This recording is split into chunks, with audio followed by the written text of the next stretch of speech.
बिस्मिल्लाहिर्रहमानिर्रहीम। अस्सलाम वालेकुम स्टूडेंट्स। जनूबी एशिया में बरतानवी निज़ाम तालीम के हवाले से हमने अपना पिछला लेक्चर शुरू किया था और उसमें फ़र्स्ट ऑफ़ ऑल मैंने आपको बताया था कि जब अंग्रेज़ हिंदुस्तान में आए थे तो उस वक्त उनके मुख्तलिफ़ जो थिंकर्स हैं या मुख्तलिफ़ राइटर्स हैं उन्होंने वहाँ पे बरसगीर में तालीम के हवाले से क्या सूरत हाल बयान की थी। उसके बाद हमने ये देखा कि अंग्रेज़ जब बरसगीर आए तो उनके आने का मकसद क्या था, वो किस लिए आए थे। वो तजारत की गरज से आए थे, लेकिन जब वहाँ पे उन्होंने हालात सूटेबल देखे तो वो आहिस्ता आहिस्ता उन्होंने मुख्तलिफ़ इलाकों पर कब्ज़ा करना शुरू कर दिया। इसके बाद हमने देखा कि जिस तजारत की गरज से वो आए थे, जो कंपनी उन्होंने यहाँ बनाई थी, उसकी क्या एक्टिविटीज़ थी, उसके ज़रिए वो क्या करते थे। तो उसमें हमने देखा कि उनकी कोशिश थी कि मुख्तलिफ़ लोगों को ईसाई बनाया जाए। उनके जो सामान के लिए जहाज़ वगैरह आते थे उसमें भी वो मुबल्लिगीन मुकर्रर करते थे कि वहाँ पे लोगों को ईसाईयत की तबलीग दी जाए, और ये सारा काम जो है वो कंपनी करती थी। उसके बाद हमने देखा कि कंपनी के मुख्तलिफ़ जो मोटोज़ थे या मुख्तलिफ़ ऑब्जेक्टिव्स थे वो कौन कौन से थे, वो हमने सारा देख लिया कि वो ईसाईयत की तबलीग के लिए यानी कि काम करना चाहते थे, मगरबी उलूम का फ़रोग़ चाहते थे, अंग्रेज़ी ज़ुबान व अदब को सामने लाना चाहते थे, लेकिन साथ ही साथ कुछ थोड़ा बहुत उन्होंने मशरक़ी उलूम को भी वो साथ लेकर चले ताकि एकदम से ये सिलसिला जो है ये चेंज ना हो। उसके बाद हमने देखा चार्टर एक्ट के हवाले से कि 1813 में चार्ल्स ग्रांट नामी जो बंदा था उसने चार्टर एक्ट मुतारफ़ करवाया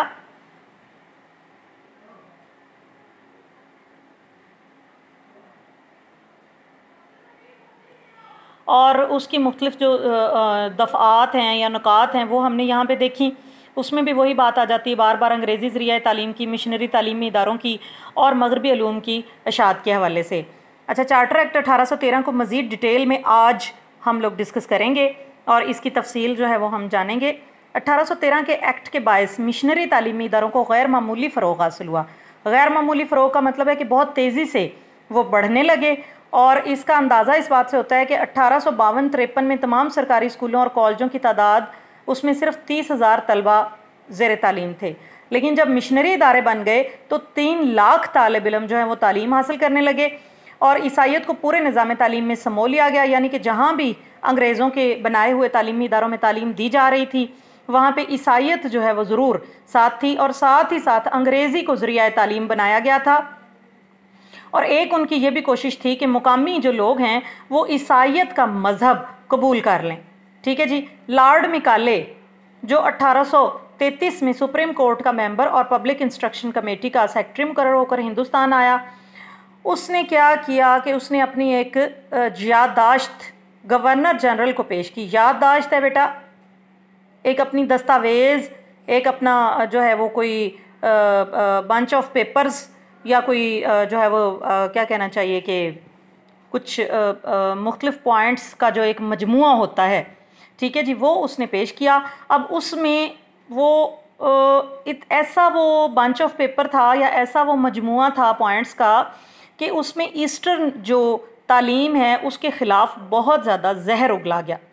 अब उसने क्या कहा कि हिंदुस्तान के कदीम निज़ाम तालीम और इल्म व अदब को ख़त्म कर दिया जाए। हिंदुस्तानियों की जुमला यानी कि तमाम मुआशी व माशरती बुराइयों के ख़ात्मे के लिए मुकामी उलूम की बजाय यूरोपीय उलूम को हिंदुस्तान में पढ़ाया जाए। वो कहता है कि यहाँ पे मुआशी और माशरती जितनी भी बुराइयाँ हैं उनको ख़त्म करने के लिए जो उनका अपना तालीमी निज़ाम है वो ख़त्म हो जाए और मगरबी जो तालीमी निज़ाम है वो यहाँ पे शुरू हो जाए और अंग्रेज़ी ज़ुबान को ज़रिया तदरीस बनाया जाए। लॉर्ड मिकाले ने 1813 के एक्ट की रूह से मशरक़ी उलूम की तरक्की के लिए जो माली इमदाद दी जा रही थी वो भी बंद करने की सिफारिश कर दी कि जो मशरक़ी उलूम के लिए वो जो हमने पहले पढ़ा था कि औकाफ़ वगैरह थे, ज़मीनें वक्फ़ की हुई थी बादशाहों ने कि उनसे वो इदारे चला करते थे, वो उसने कहा कि बंद कर दिए जाएं और वाज़े तौर पर कहा कि तालीम का मकसद ऐसी नस्ल तैयार करना है जो मगरबी अफ़कार व नज़रियात की तर्जुमान हो और रंगो नस्ल के एतबार से बिलाशुबा वो हिंदी हो, लेकिन फ़िक्र नज़र और सीरत इखलाक के एतबार से खालिस अंग्रेज़ी हो। अब इसमें वो ये बताना चाहता है कि फ़िक्र नज़र यानी सोचने का अंदाज़, सीरत व इखलाक यानी अफराद का अमल, वो जो चलते फिरते हुए जो उनकी सीरत नज़र आएगी, उनका कैरेक्टर नज़र आएगा, उस लिहाज से वो उनकी हरकतें और उनके काम और उनके सोचने का अंदाज़ कैसा हो, अंग्रेज़ों जैसा, अंग्रेज़ी हो। ठीक है। इसके अलावा ये कि इस मिकाले की इन सिफारिशात की रोशनी में तैयार होने वाली तालीमी पॉलिसी को बेंटिंग रेजोल्यूशन कहा जाता है। बेंटिंग रेजोल्यूशन क्यों कहा जाता है? क्योंकि जिस दौर में उसने ये अपनी याददाश्त पेश की थी ना लॉर्ड मिकाले ने, हाँ जी, तो उस वक़्त जो वहाँ पे लॉर्ड था, जैसे कि अक्सर आप लोग ये मुतालिया पाकिस्तान में पढ़ते हैं ना, लॉर्ड माउंटबेटन वो आखिरी जो लॉर्ड था, इसी तरह उसके दौर में ये जो लॉर्ड था उसका नाम बेंटिंग था, तो उसके नाम से उसने रेजोल्यूशन बनाई जो कि 7 मार्च 1835 को मंजूर हो गई। और इस रेजोल्यूशन के मेन पॉइंट्स कौन कौन से हैं जी? सरकारी तालीम का मकसद हिंदुस्तान में मगरबी उलूम और साइंस का फ़रोग है, यानी तमाम सरकारी इदारे जो अंग्रेज़ों के ज़ेर सरपरस्ती चल रहे हैं उनमें क्या होगा कि मगरबी उलूम और साइंस को प्रमोट किया जाएगा। आइंदा से मुल्क की सरकारी ज़ुबान फ़ारसी की बजाय अंग्रेज़ी होगी, यानी जितने भी सरकारी डॉक्यूमेंट्स हैं, दफातर हैं, जहाँ पे भी लैंग्वेज का इस्तेमाल होता है तो वहाँ पे फ़ारसी की बजाय अंग्रेज़ी का इस्तेमाल होगा। ज़रिया तालीम अंग्रेज़ी होगा, यानी बुक्स वगैरह जो हैं वो सारी इंग्लिश में होंगी। मीडियम ऑफ इंस्ट्रक्शन अंग्रेज़ी होगा। मशरकी उलूम की इशाअत पर आइंदा कोई रकम खर्च नहीं की जाएगी। तालीम का मकसद लोगों को सरकारी मुलाजमतों के लिए तैयार करना है और ख़ास तौर पर निचली सतह के इंतज़ामी अमला यानी क्लैरिकल स्टाफ जो होता है वो उनको चाहिए था। मिकाले की याददाश्त आइंदा बरतानवी तालीमी पॉलिसी के लिए एक रहनुमा असूल बन गई, जिसने हिंदुस्तान में तालीम का जो निज़ाम है वो अपनी असास यानी बुनियाद हमेशा के लिए उससे महरूम हो गया। मतलब वो तालीमी निज़ाम जो कि मुसलमान बादशाहों का बनाया हुआ था वो हमेशा के लिए ख़त्म हो गया और अंग्रेज़ों का जो बनाया हुआ तालीमी निज़ाम है वो सामने आ गया। अच्छा, ये तो हो गया यहाँ तक। 1841 में तालीम आमा कमेटी को ख़त्म करके 1842 में काउंसिल ऑफ एजुकेशन कायम कर दी गई। 1844 में लॉर्ड हार्डिंग ने वाज़े तौर पर ऐलान किया कि सरकारी मुलाजमत के लिए इन अफराद को तरजीह दी जाएगी जो कि सरकारी स्कूलों के तालीम याफ्ता होंगे।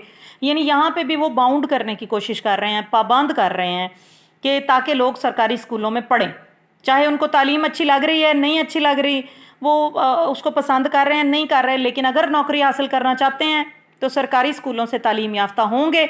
इसलिए सरकारी मुलाजमत का हसूल तालीम का मकसद बन गया, यानी लोग मजबूरन भी ये तालीम हासिल करने लगे कि इसके बगैर नौकरी नहीं मिलेगी।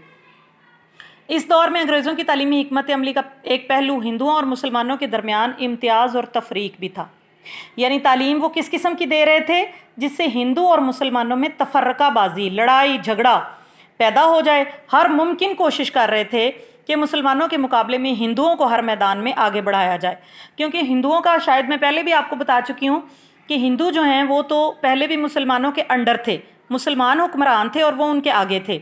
अब जब पांसा पलटा, बाजी पलटी, मुसलमान हुक्मरान ना रहे, अंग्रेज़ हुक्मरान बन गए, तो हिंदुओं ने उनके आगे जो है वो जी हजूरी करनी शुरू कर दी।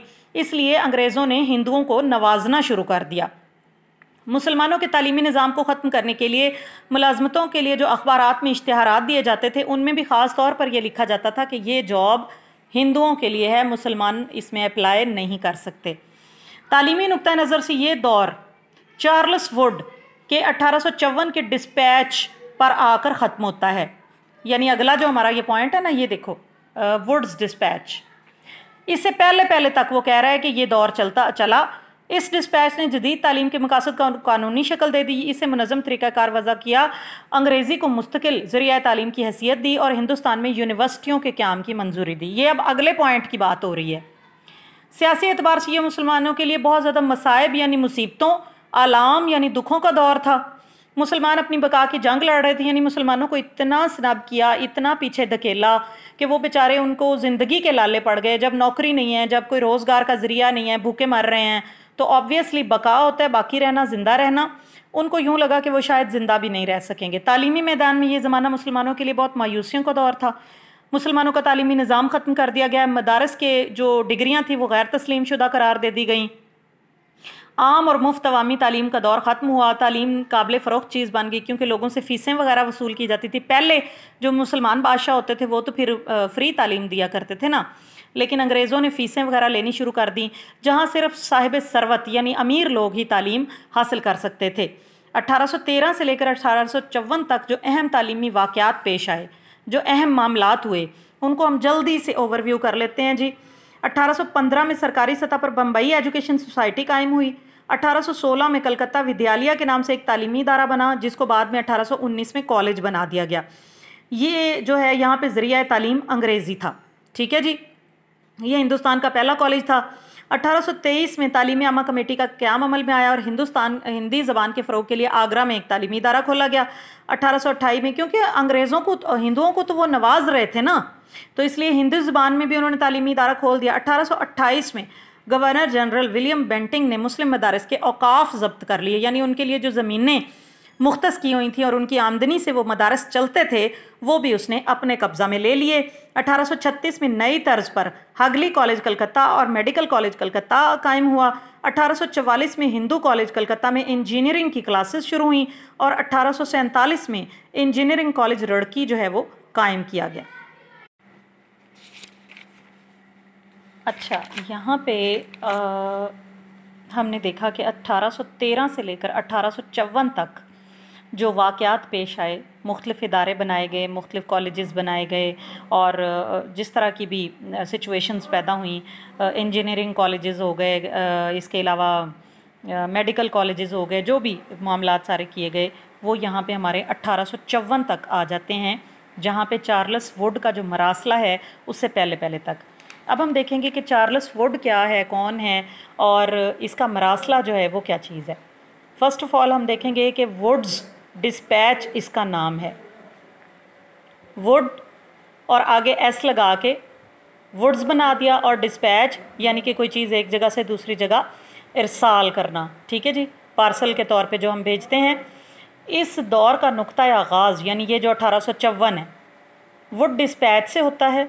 1853 से कबल बरतानवी पार्लियामेंट की एक कमेटी ने हिंदुस्तान में सरकारी तालीमी पॉलिसी का जायज़ा लिया। अब उस जायज़े के बाद, अच्छा एक मैं बात आपको बताऊं कि यहाँ पे इतनी डिटेल नहीं बताई हुई, आपकी जो 4th ईयर की बुक है एजुकेशन की, उसमें मैं आजकल यही वाला चैप्टर बच्चों को करवा रही हूँ, तो उसमें मैंने ये देखा कि उन्होंने ये जो पिछली पॉलिसी थी ये वाली लॉर्ड मैकाले की, इसकी बहुत ज़्यादा मुखालफत की गई।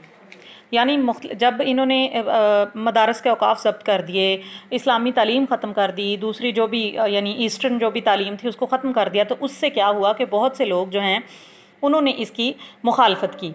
अब जब इसकी मुखालफत हुई, लॉर्ड मैकाले की पॉलिसी की, तो उन्होंने दोबारा से इसका जायज़ा लिया कि देखें कहाँ पे क्या मसला हो गया है।